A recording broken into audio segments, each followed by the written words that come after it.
আমরা অনেক সময় দোয়া করি, দোয়া করার পরে চিন্তা করি আল্লাহ পাক রব্বুল আলামিন মনে হয় আমার দোয়াগুলোকে কবুল করেন না।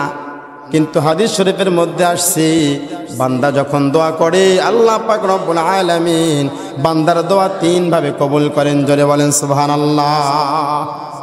কয় ভাবে দোয়া কবুল করে? 3 ভাবে। আমি দোয়া করলাম আল্লাহর কাছে, আল্লাহ আমার 1 কোটি টাকা লাগবে, আল্লাহ বলে আমি কবুল করলাম। জোরে বলেন সুবহানাল্লাহ। আল্লাহ বলে আমি অ্যাকসেপ্ট করলাম, কবুল করলাম। বান্দা তোমারে আমি 3 ভাবে দেব। কয় ভাবে? 3 ভাবে দেব। 1 নাম্বার, যখন বান্দা দোয়া করে আল্লাহ তুমি আমারে প্রধানমন্ত্রী বানাও, আল্লাহ কি করে? আল্লাহ বলে অ্যাকসেপ্ট করলাম, কবুল করলাম। বান্দা বলে আল্লাহ তুমি আমারে এমপি বানাও, মন্ত্রী বানাও, আল্লাহ তুমি আমাকে বিদেশে পাঠাও, আমার ভালো একটা কাজের ব্যবস্থা করে দাও। আল্লাহ পাক রব্বুল আলামিন বলেন বান্দা আমি আল্লাহ পাক রব্বুল আলামিন তোর দোয়া কবুল করলাম। জোরে বলেন সুবহানাল্লাহ। এখন কথা হলো, আমি দোয়া করলাম, আল্লাহ বললেন আমি অ্যাকসেপ্ট করলাম, কবুল করলাম।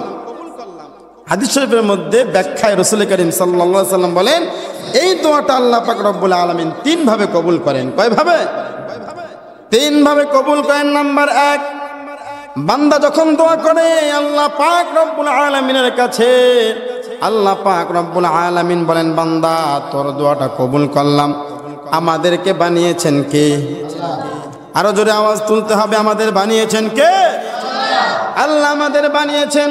আল্লাহ পাক রব্বুল আলামিন ভালো করে জানেন বান্দার জন্য দোয়াটা কবুল করলে এখন ভালো হবে না পরে ভালো হবে। কথা বলেন ঠিক কিনা?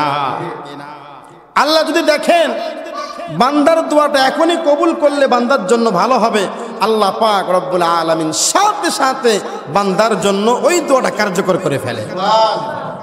নাম্বার 2, আল্লাহ পাক রব্বুল আলামিন বান্দাকে সাথে সাথে দেয় না, ভবিষ্যতে বান্দাকে কোনো একটা বালা মুসিবত থেকে রক্ষা করে বান্দার দোয়াটা কবুল করে। জোরে বলেন সুবহানাল্লাহ। 3 নাম্বার, বান্দার দোয়া আল্লাহ পাক রব্বুল আলামিন সাথে সাথে কবুল করেন না এবং ভবিষ্যতে তাও কবুল করেন না। কিয়ামতের ময়দানে আল্লাহ পাক রব্বুল আলামিন বান্দা যখন আল্লাহর কাঠ গড়ায় দাঁড়িয়ে, আসামির কাঠ গড়ায় দাঁড়িয়ে থাকবে, ওই মুহূর্তের মধ্যে আল্লাহ বলবে বান্দা তোর দুনিয়ার মধ্যে অনেক দোয়া আমি আল্লাহ পাক রব্বুল আলামিন কবুল করি নাই, এই দোয়াগুলোর বিনিময়ে সওয়াব দিয়ে তোরে জান্নাতি বানায় দিলাম। দোয়া করতে হবে কি হবে না?